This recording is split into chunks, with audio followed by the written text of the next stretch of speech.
오늘은 돌아왔기에 보이는 것들이라는 제목으로 함께 말씀을 나누도록 하겠습니다. 돌아왔기에 보이는 것들. 우리 같이 한번 읽어볼까요? 제목만요. 시작. 돌아왔기에 보이는 것들. 어떤 뜻이냐면 안 돌아왔으면 보이지 않는 겁니다. 돌아오지 않았으면 미처 보지 못했을 것을 돌아왔기에 봤다라는 어떠한 그 부분을 묵상한 내용입니다. 여러분들 각자의 인생에 추억의 장소가 있지 않으세요? 저에게도 추억의 장소와 지역들이 있습니다. 저는 경기도 청평 너머에 있는 가평이라는 지역이 추억의 장소입니다. 맹호부대, 수도기계화 보병사단, 경기도 가평에서 저는 군생활을 했습니다. 당시에는 힘들었고요. 다시 돌아가겠느냐라고 만약에 물어보신다면 안 돌아갈 겁니다. 그런데 그럼에도 불구하고 제 인생에 굉장히 의미 있는 시간이었기는 해요. 그리고 또 한 군데가 있는데 동작구에 있는 노량진입니다. 제가 대학 입시에 실패했습니다. 그래서 92년도에 다시 재수합니다. 그래서 그 다녔던 학원이 노량진에 있습니다. 여러분들 그 군복무 그리고 재수생활 하나로 묶을 수 있는 뭔가 키워드가 있지 않을까요? 군복무, 재수생활. 보통 남자들이 이 정도 얘기하면 이렇게 얘기합니다. 아까운 시간들 이렇게 얘기해요. 아까운 시간들. 그래서 보통의 사람들은 어떻게 해서라도 군복무하지 않으려고 하고요. 어떻게 해서든지 재수하지 않으려고 부단히도 노력합니다. 그런데 군복무와 재수생활을 왜 아까운 시간들이라고 우리가 자연스럽게 생각을 하게 되는 것일까? 한번 생각을 해보시겠습니까? 왜 그 시간을 아깝다고 그럴까? 실은 단순한 기준이에요. 왜 그러냐면 빠른 길이 아니었다라는 거예요. 바로 들어갔으면 되는데 재수했잖아요. 그리고 면제 받으면 더 좋은데 군복무 2년 2개월 했잖아요. 그러니까 빠른 길이 아니었다라는 기준에서 아까운 시간들이다라고 우리는 판단을 내려요. 그런데 그 기간들이 돌아온 시간들이다라는 그 비효율적인 시간들이라는 시간 때문에 그런 건데 단순히 돌아왔다는 이유만으로 그 시간을 비효율적이다 혹은 의미 없다라고 과연 할 수 있을까라는 거예요. 여러분들의 인생에 돌아온 적이 한두 번이 아닐 거예요. 그죠? 근데 그 시간이 모두 비효율적이라든가 아니면 의미 없다라고 우리가 판단하고 결정할 수 있나요? 인생은 반드시 한치의 허비도 없이 살아내야만 의미 있는 일일까요? 한 시간도 우리가 허투루 쓰지 않아야 그것이 정말로 복된 인생일까요? 한 번쯤은 우리가 질문해보고 또 생각해보게 됩니다. 그런데 저는요, 나중에 돌아보니까 돌아온 그 시간 자체가 문제된 적은 없었어요. 실은 돌아온 그 시간 자체가 문제가 아니라 어떤 의미냐면 군복무 자체가 문제가 된 건 아니었어요, 저한테. 그리고 재수생활 자체가 문제된 것은 아니었어요. 그 시간 자체가 문제된 것은 아니었고요. 재수 시절에 시간을 잘못 사용한 내가 문제였어요. 누구에게는 재수 시절이요 굉장히 의미 있는 시간이 되었고요. 성적을 향상시키는 시간이 되었고요. 바꿀 수 없는 굉장히 소중한 시간이 되었거든요. 그런데 누구에게는 재수 시절이 오히려 술, 담배하고 오히려 저 같은 경우에는 노래방이라는 데 처음 가봤어요. 그 재수할 때 생뚱 안 가다가 그때. 그러니까 어떤 그 시간이 잘못됐다기보다 그 시간을 활용한 내가 잘못이었던 거예요. 여러분들 시간 자체가 돌아온 시간 자체가 문제라면 여러분들의 인생에 돌아온 시간 자체가 문제라면 사도 바울은요 문제투성이 인생이라고요. 그러나 우리는 사도 바울의 삶을 문제투성이의 삶으로 바라보지 않아요.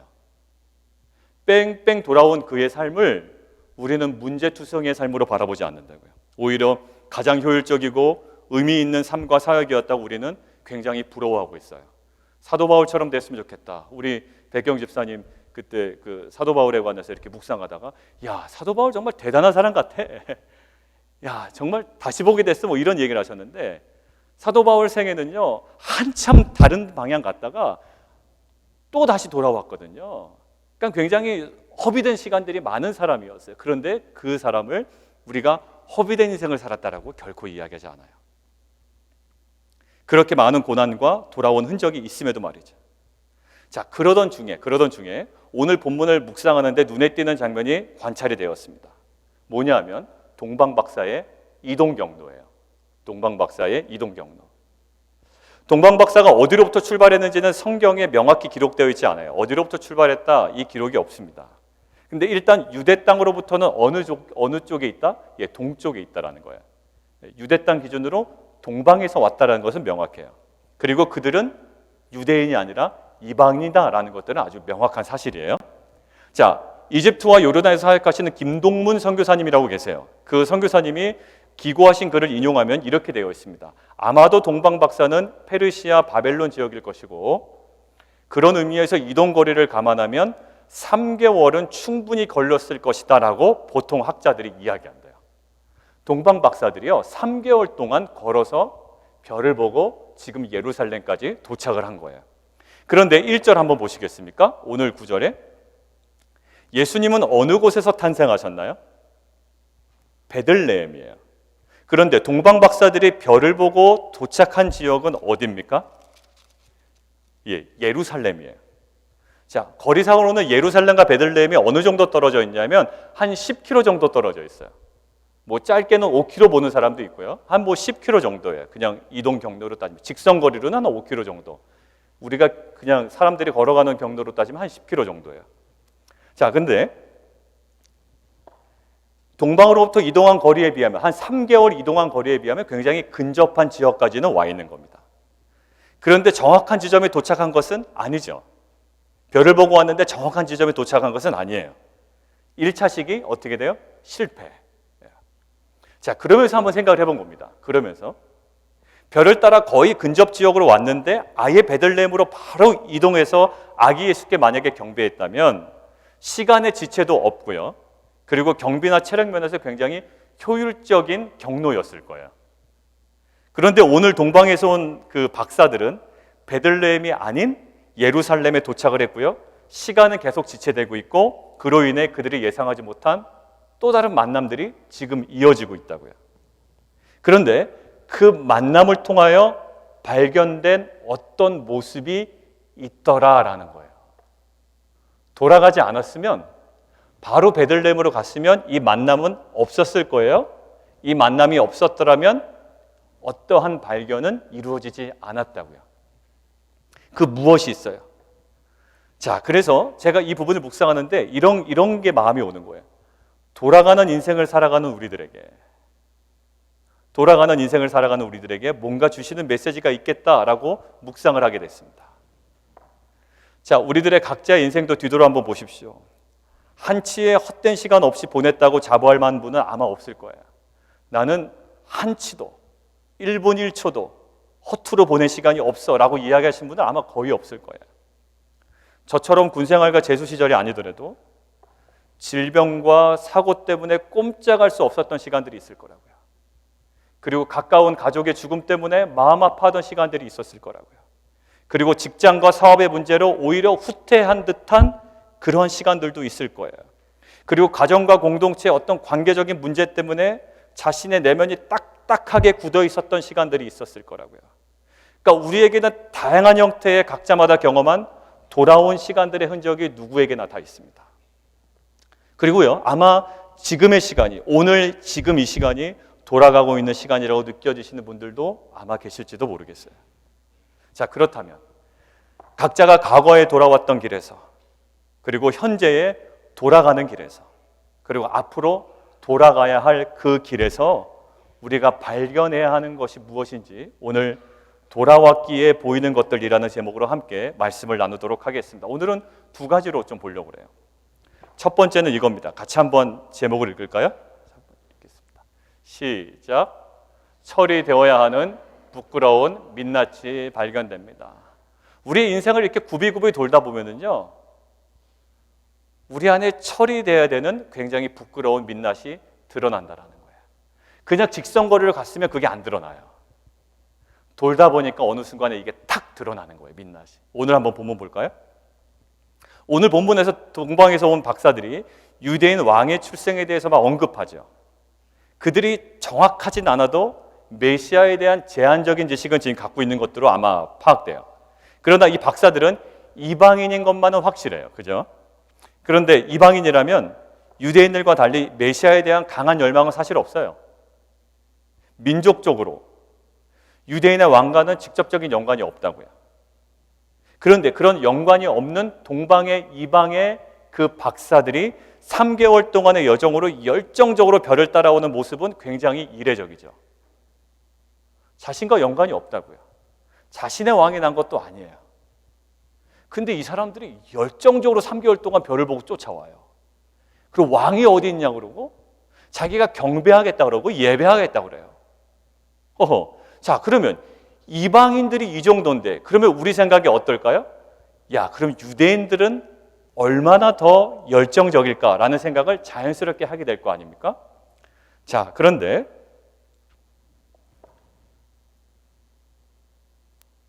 기쁨과 흥분 그리고 설레임이 있어야 돼요. 누구는요? 유대인들은.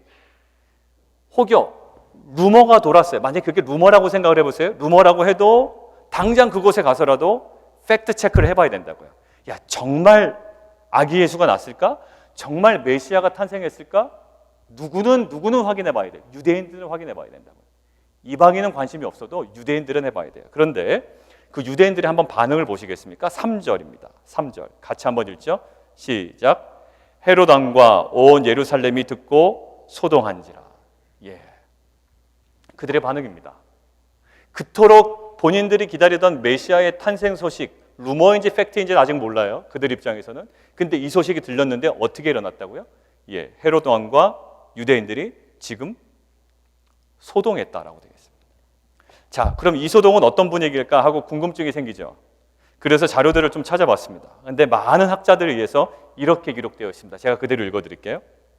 이 표현은, 즉 이 소동이 났다라는 이 표현은 예루살렘이 나중에 유대인의 진정한 왕을 배척하는 것을 미리 내다보는 것일 수 있다라는 거예요.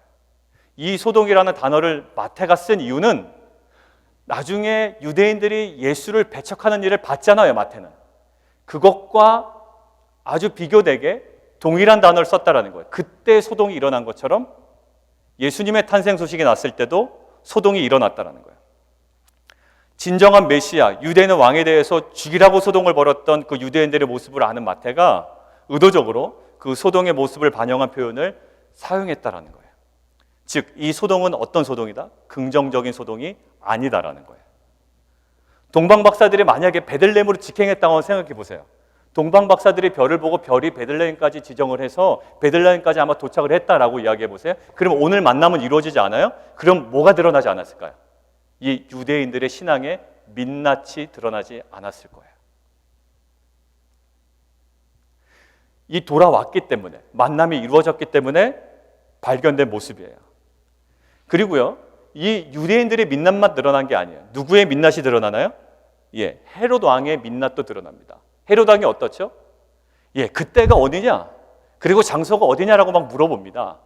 근데 뭐 하러 간다고요? 자기도 경배하러 가기 위해서 그거를 물어본다라고 질문을 던져요. 근데 나중에 뒤에 본문을 보면 이 헤롯 왕이 어떤 의미로 그 질문을 합니까? 경배하기 위한 것이 아니라 그 아기 예수를 왕이라고 탄생한 그 아기를 죽이려는 음모였어요. 오늘 만약에 이 동방 박사들이 베들레헴으로 만약에 직행했다면 오늘 만남은 이루어지지 않았을 것이고요. 그리고 이 헤롯 왕의 이 민낯이 드러나지 않았을 거예요. 자, 결국 이 동방 박사의 이 돌아가는 시간을 통하여 뭐가 드러납니까? 유대인들의 신앙의 민낯이 철저하게 드러나고 헤롯 왕의 민낯이 철저하게 드러나요. 그리고 또 드러나는 부분이 있습니다. 헤롯 왕은 그렇다고 쳐요. 헤롯 왕은 정치적인 자신의 입지가 줄어들 것을 이렇게 좀 두려워해서 어떤 그런 반응을 보였다는 걸 이해합니다. 그런데 언제 별이 나타났는지 물어보고 어디서 났는지 물어볼 때 대답해 준 사람들이 있죠. 누구죠? 대제사장과 서기관들이에요. 그 사람은 유대인 중에 유대인들입니다. 그런데 그들이 뭐라고 대답하냐면 이렇게 얘기하고 있어요. 미가서 5장을 정확하게 인용합니다. 그래서 5절부터 6절의 내용을 이야기를 해요. 같이 한번 읽어볼까요? 구약의 미가서를 인용해서 이것이 성취되는 겁니다 라고 이야기를 하죠. 2장 5절에서 6절 같이 한번 읽습니다. 시작. 이르되 유대 베들레헴이오니 이는 선지자로 이렇게 기록된 바 또 유대 땅 베들레헴아 너는 유대 고을 중에서 가장 작지 아니하도다. 내게서 한 다스리는 자가 나와서 내 백성 이스라엘의 목자가 되리라. 예, 정확하게 인용하죠. 그래서 중심지 예루살렘이 아니에요. 그 당시에는 예루살렘이 중심지거든요. 근데 중심지 예루살렘이 아니다라는 것들을 구약을 인용해서 정확하게 이야기하고 변방으로 오히려 취급되는 베들레헴에서 유대인의 왕 메시아가 나옵니다라고 설명해 줍니다. 그러니까 굉장한 지식이 있었던 자예요. 자, 그러면 이 정도의 지식이 있고 이 정도 대답을 해줬던 유대인 중에 유대인이라면 예언대로 메시아가 탄생했는지 설레임과 기쁨으로 충만해서 동방의 박사들과 함께 이동해야 될 그 대제사장들 아니에요? 그 서기관들 아니에요? 그런데 그들의 액션은 이것으로 종료됩니다. 네, 이게 끝이에요. 되게 이상하죠? 오히려 이방인 동방 박사들만 이동하고요. 대제사장과 서기관들은 질문에 대한 대답만 했습니다. 그리고 움직이질 않아요. 만약에 동방의 박사들의 베들레헴으로 직행했더라면 드러나지 않았을 뭐예요? 이 대제사장과 서기관들의 신앙이 민낯이 오늘 확 드러나 버린 거예요. 정말 기다린 사람 맞아요? 정말 기도한 사람 맞아요? 정말 신앙 있는 사람 맞아요? 이런 거죠. 복음이 선포되는데 하나도 기쁘지 않아요. 메시아가 왔다고 하는데도 별 반응이 없어요. 그게 뭐예요? 예, 오늘 대제사장과 서기관의 민낯이에요. 아무리 복음이 선포되는데도 메시아의 기쁜 소식이 지금 전해지고 이것들을 빨리 팩트 체크를 해봐야 되는데도 이게 대제사장과 서기관의 완벽한 민낯이었어요. 우리들도 마찬가지입니다. 삶의 환경이 풍요롭고 모든 것이 순조롭게 풀릴 때는요, 우리의 삶과 신앙의 민낯이 잘 드러나지 않아요. 막 좋을 때는요, 신앙의 민낯이 드러날 여지가 없습니다. 왜? 너무 좋은데 어떻게 민낯이 드러나겠어요? 항상 나이스할 수 있고요, 항상 소망 가운데 걸어가는 기쁨이 있다고 고백할 수 있고요, 항상 남을 위로하는 사람이지 위로받는 자는 될 수 없다고 생각합니다. 그런데 갑자기 인생의 길이 꽉 막혀버린 거예요. 돌아가는 인생이 된 겁니다. 질병으로, 사고로, 죽음으로, 직장과 사업 가운데 여러 가지 사정으로 인해 멀리 돌아가는 길에 내가 탁 들어서 버린 거예요. 바로 그때 우리 신앙의 민낯은 드러납니다. 출애굽한 이스라엘 민족 한번 생각해 보세요. 10가지 재앙으로 애굽이 막 죽어나갈 때는요, 10가지 재앙으로 자기들은 살고 애굽이 막 죽어나갈 때는 아무 소리 안 합니다. 아마 뒤에서 굉장히 웃지 않았을까요? 야, 신앙은 이런 거야. 어린 양의 피는 이런 거야. 굉장히 쾌재를 부르지 않았을까요? 아마도 즐거워하고 하나님 최고라는 고백을 했을 거예요. 애굽 지긋지긋하다고 아마 여겼을 겁니다. 야, 그동안 우리 민족 그 역대로 430년 동안 지긋지긋하다. 왜냐하면 그들이 애굽으로부터 구원을 허락해달라고 부르짖던 자들이기 때문에요. 아마 그 출애굽 때는 너무 쾌재를 불렀을 거예요. 그런데요, 보세요. 막상 출애굽한 직후에 앞으로는 홍해로 막혀져 있고 뒤에는 추격하는 애굽 군대를 딱 직면하게 되자 그들은 어떻게 됩니까? 감추어져 있던 신앙의 민낯이 확 드러나 버려요. 뭐 프로모션 되고 돈도 벌고 뭐 좋은 일이 있을 때는요, 민낯이 안 드러나요. 홍해 직면하고 애국 군대 딱 들이닥치니까 예전에 와 하나님 최고고 뭐 푸제르급 좋고 뭐 어린 양이 최고고 막 이랬던 자들이 민낯을 확 드러내는데 어떻게 드러냅니까? 애굽 지긋지긋하다고 할 때는 언제고 애굽으로부터 구원해달라고 부르질 때는 언제고 지금은 이렇게 얘기합니다. 우리를 애굽에 있게 하지. 왜 우리를 광야에서 죽게 하느냐고. 울고불고 난리가 납니다. 홍해와 애국 군대 앞에서 무엇이 드러나는 거예요? 예, 이스라엘 민족의 신앙의 민낯이 드러납니다. 그게 실제예요. 그게 이스라엘 민족의 수준이라고요. 마찬가지입니다. 가장 어려울 때 우리의 인생에 확 막힐 때가 있어요. 그리고 가까운 길이 분명히 있는데 멀리 돌아간다고 여겨질 때가 있습니다. 그때 우리 내면에서 발견되는 게 뭘까요? 우리 신앙의 민낯이에요. 그거 그냥 지나치면 안 돼요. 여러분들, 드러난 민낯을 우리는 어떻게 할까요? 부끄럽게 여길 줄 알아야 돼요. 예전에 이렇더라고요. 프로는 자기가 온전히 하지 못한 거에 대해서 부끄러워할 줄 알아야 된대요. 근데 뭐 하나 잘못했는데 프로가 희죽희죽 웃고 있어요. 자기의 맡은 바 책임을 해야 되는데 자꾸 늦게 와. 늦게 오는데 어떻게 표정이? 희죽희죽 웃어요. 아니 뭐 그럴 수도 있죠 뭐. 자꾸 핑계대고. 여러분들 그러면 어떻게 될까요? 분명히 해야 되는 책임이 있는데 변명이라도 했었는데 변명도 안 하고 그냥 갑자기 안 나타나고 막 이래요. 그럼 갑자기 나타나서 웃어. 어떨까요? 예, 부끄럽게 여기지 못하는 거예요. 여러분, 민낯이 드러나면 그건 부끄럽게 여겨야 돼요. 그래서 그 어떤 분이 얘기한 게 저한테 아주 심장이 확 바뀌었어요. 부끄러워할 줄 모르는 자는 프로가 될 수가 없대요. 그러니까 저한테는 어떻게 들렸냐면 설교를 잘 못했으면 그날 저녁에는 부끄러워서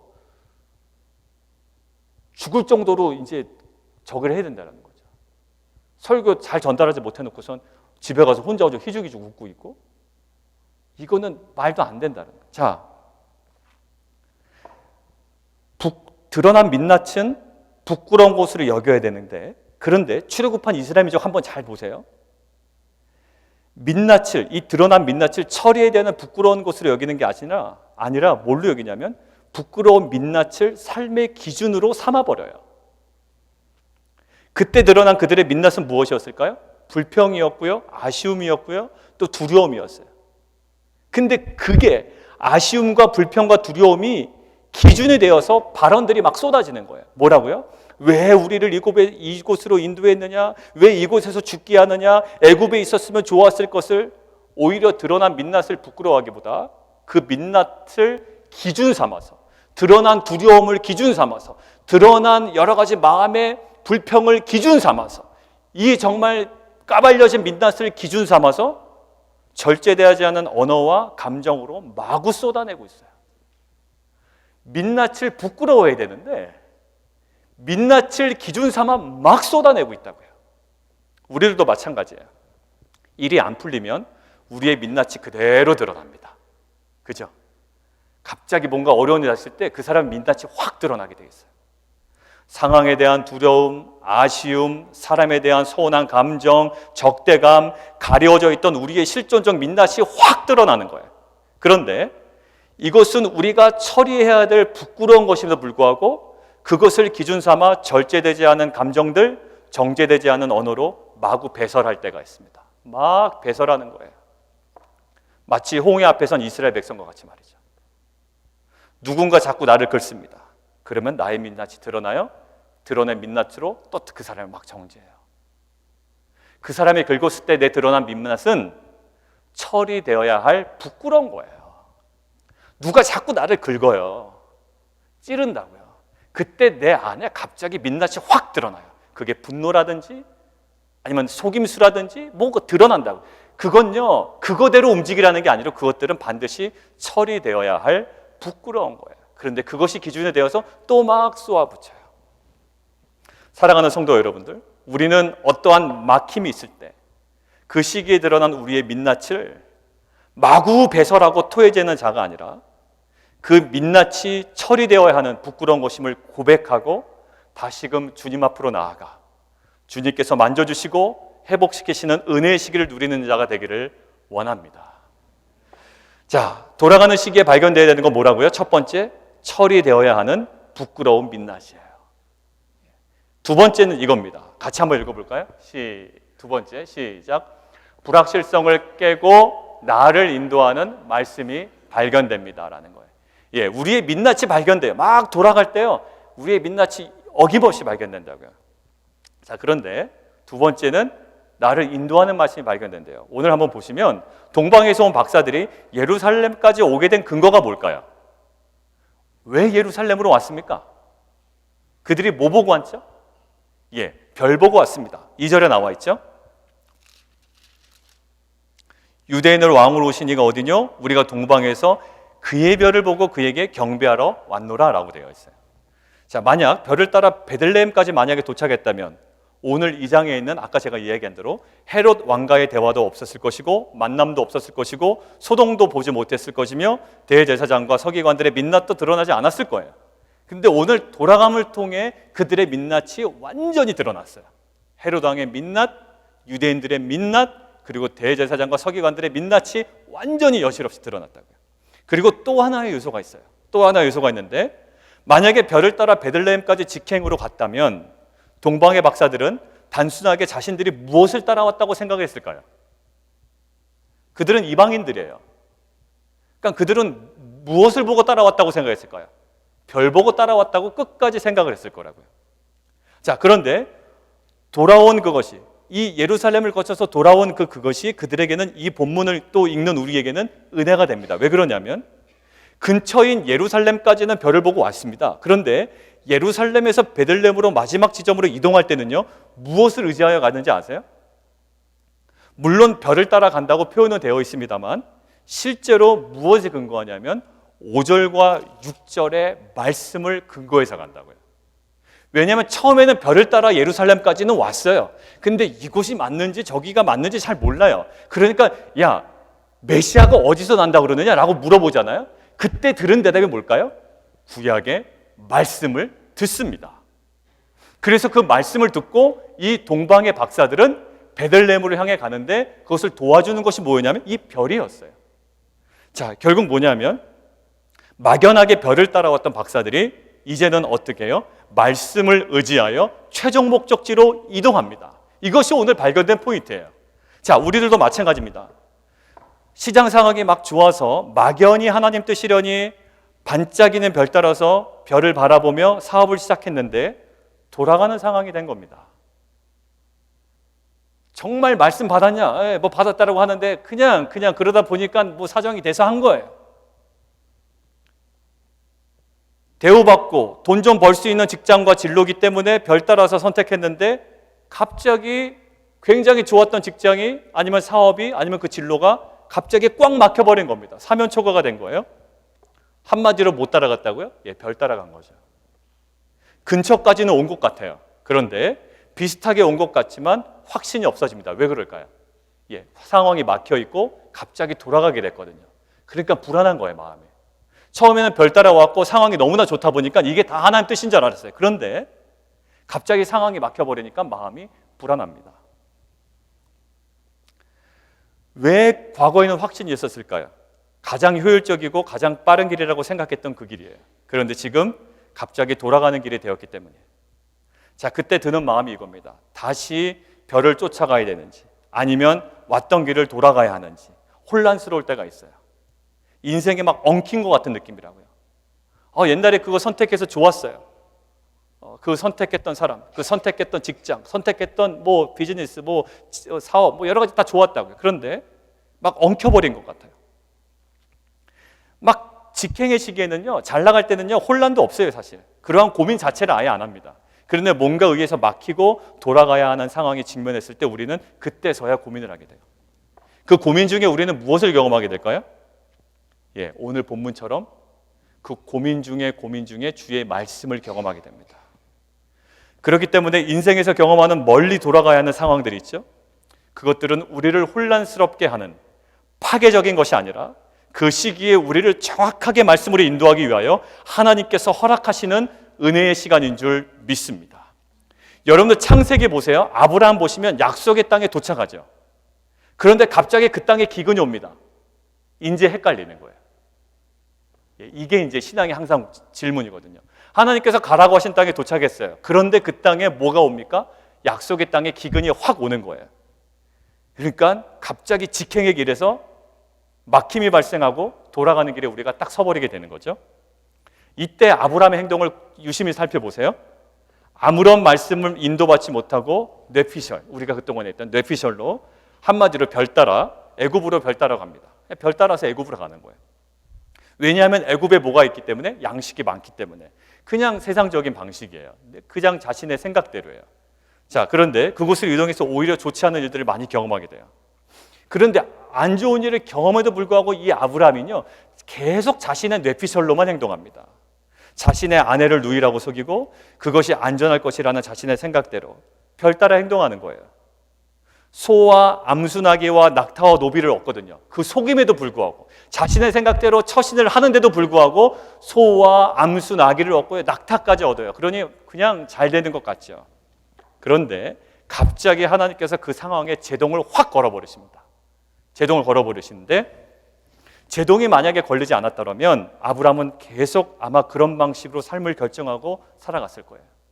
여러분들 삶이 제동 걸릴 때 그것은 하나님께서 여러분들을 사랑하시는 귀한 증거인 줄 믿습니다. 아브라함 그냥 내버려둬 보세요. 그러면 애굽에 좋다고 계속 있었을 거라고요. 그리고 자신의 아내를 누이라고 속이고 그 바로에게 팔려서 바로와 관계를 맺고 어처구니 없는 일이 마구 벌어졌어요. 그런데 하나님은 갑자기 제동을 확 걸어버리세요.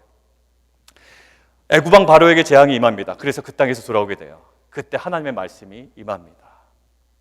여러분들 혼란의 시기에 제동이 걸리면 우리는 바로 그 불확실성을 깨고 임하는 말씀, 나를 인도하는 하나님의 말씀을 기다려야 할 줄 믿습니다. 여러분들 야곱이 그러했어요. 야곱도요 동일하게 기근이 임했습니다. 야곱이 누구의 손자죠? 아브라함의 손자잖아요. 야곱도 기근이 임합니다. 근데 생각이 난 거예요. 할아버지하고 자기 아버지처럼 마음대로 애굽으로 내려가고 싶지 않은 거예요. 그런데 애굽으로 내려가고 싶지 않은데 그러자니 지금 너무 배가 고픕니다. 굉장히 혼란스럽죠. 근데 애굽에 누가 있나요? 자기 아들 요셉이 있는 거예요. 야, 그러니 요셉이 있으니까 내려갈 수도 있을 것 같고, 또 아버지와 할아버지 생각해 보니까 또 막상 내려가면 안 될 것 같고, 그냥 막 정신 없는 거죠. 혼란스럽습니다. 한쪽은 막히고 돌아가야 하는 기근의 상황이에요. 이때 야곱에게 하나님의 말씀이 들립니다. 어떤 상황일까요? 야곱아, 애굽으로 내려가기를 두려워하지 말라라고 합니다. 지금 너 내려가지만 내가 때가 되어서 너를 다시 인도할 것이다. 그 음성 듣고요, 혼란의 시기에 애굽으로 돌아가는 길을 과감하게 선택해버려요. 우리는 빠른 길로 가려고 그러면 그냥 애굽으로 가는 것이 빠르다고 선택하죠. 근데 그 동기가 달랐고요, 그 과정이 달랐어요. 아브라함은 자기 생각대로 애굽으로 불쑥 내려가요. 그리고 이삭도 자기의 생각대로 불쑥 내려갑니다. 근데 야곱은요 굉장히 고심해요. 그러다가 무엇이 임하니? 하나님의 말씀이 임하니 이제는 담대함을 가지고 애굽으로 돌아가는 선택을 믿음으로 합니다.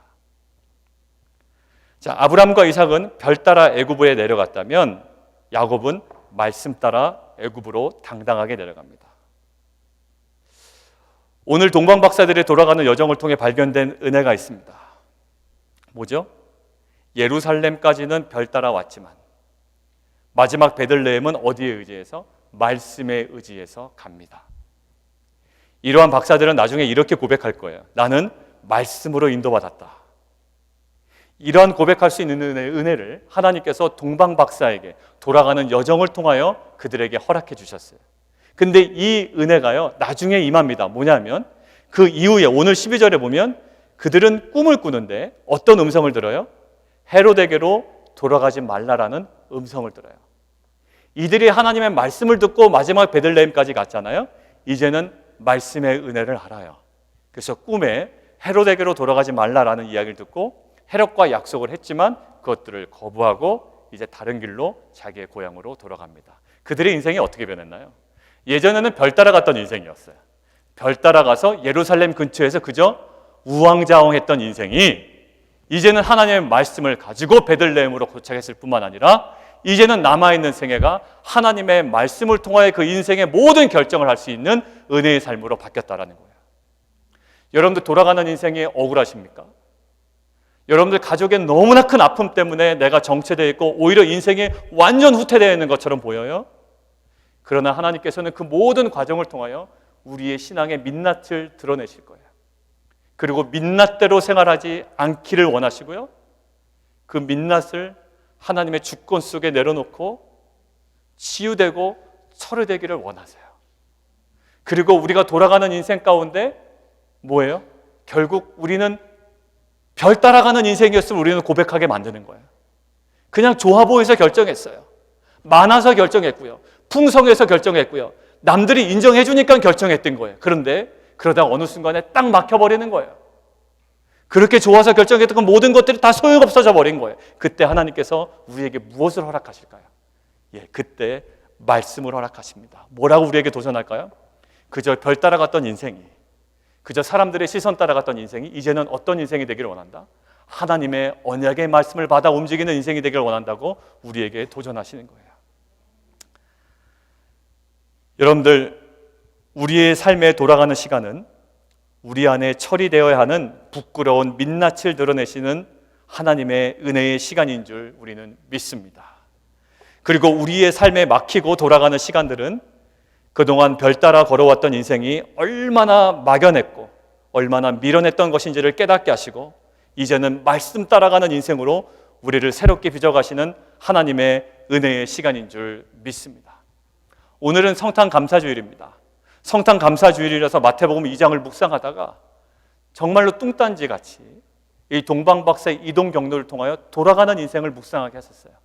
돌아가는 인생은 돌아가는 과정 속에 우리의 민낯이 드러납니다. 그런데 그 민낯은 반드시 주 안에서 처리되어야 하는 부끄러운 거예요.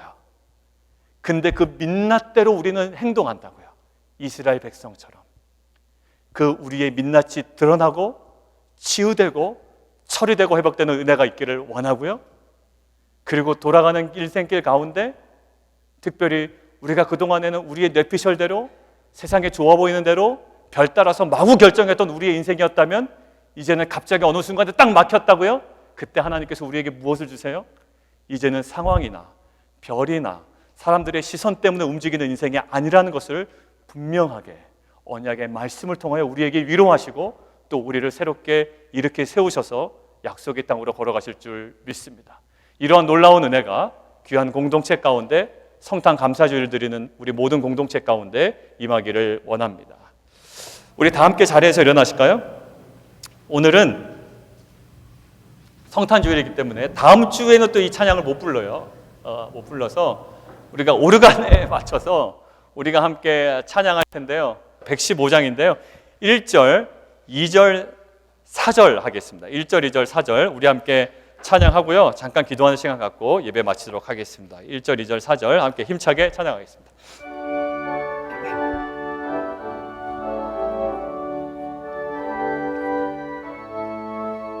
기쁘다 구주 오셨네. 기쁘다구. 우리 시간 좀 함께 기도하는 시간 좀 갖도록 하겠습니다. 이 시간 기도할 때 여러분들 각자의 아픔이 있어요. 그죠? 가족 간의 아픔도 있고요. 비즈니스의 아픔도 있고 또 관계적인 아픔도 있고요. 또 질병과 여러 가지 상황 때문에 아픔도 있고 그것 때문에 괜히 인생 돌아가는 것 같고 멈춰 있는 것 같고 오히려 후퇴되는 것 같고 정말 그 가슴 답답함이 우리 가운데 있습니다. 그런데 오늘 동방 박사들의 실은 경로도 실은 쇼컷은 아니었다고요. 돌아가는 길이었어요. 근데 이 돌아감을 통해 뭔가 만남이 있었고요. 이 만남을 통하여 헤롯 왕과 유대인과 대제사장과 이 서기관들의 정말 민낯이 완전히 드러납니다. 아마 우리 돌아가는 인생을 통해 하나님께서 우리 안에 드러내시려고 하는 게 있을지도 모르겠어요. 우리의 민낯이죠. 풍성할 때는 전혀 드러나지 않아요. 좋을 때는요 드러나지 않는다고요. 관계가 원만할 땐 드러나지 않아요. 그런데 우리 안에 뭔가 막히고 아픔이 있고 또 돌아가는 그러한 긴 여정 가운데 우리 안에 드러나는 우리의 민낯이 있습니다. 근데 우리는 이 민낯대로 민낯을 기준 삼아 행동한다고요. 마치 출애굽한 이스라엘 민족처럼. 근데 하나님께서는 이 민낯을 드러내신 이유가 있어요. 반드시 주 안에서 복음 안에서 처리되고 회복되어야 되며 치유되어야 되는 그러한 민낯이래요. 우리가 이 드러난 민낯을요 정말 우리를 위하여 십자가에 달려가신 주님 앞으로 가지고 나아가야 될 것 같아요.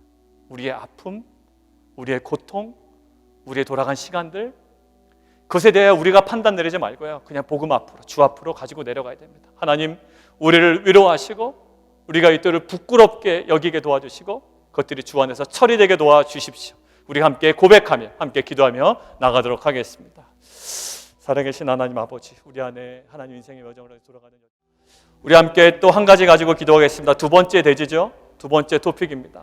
돌아가는 인생은요, 그 안에 그동안의 직행이었다면, 모든 것들이 원만했다면 우리가 별 따라가는 것 드러나지 않았습니다. 근데 어느 순간 막혀요? 어렵다고요. 답답합니다. 그때 우리는 깨달아요. 아, 내가 별 따라갔구나.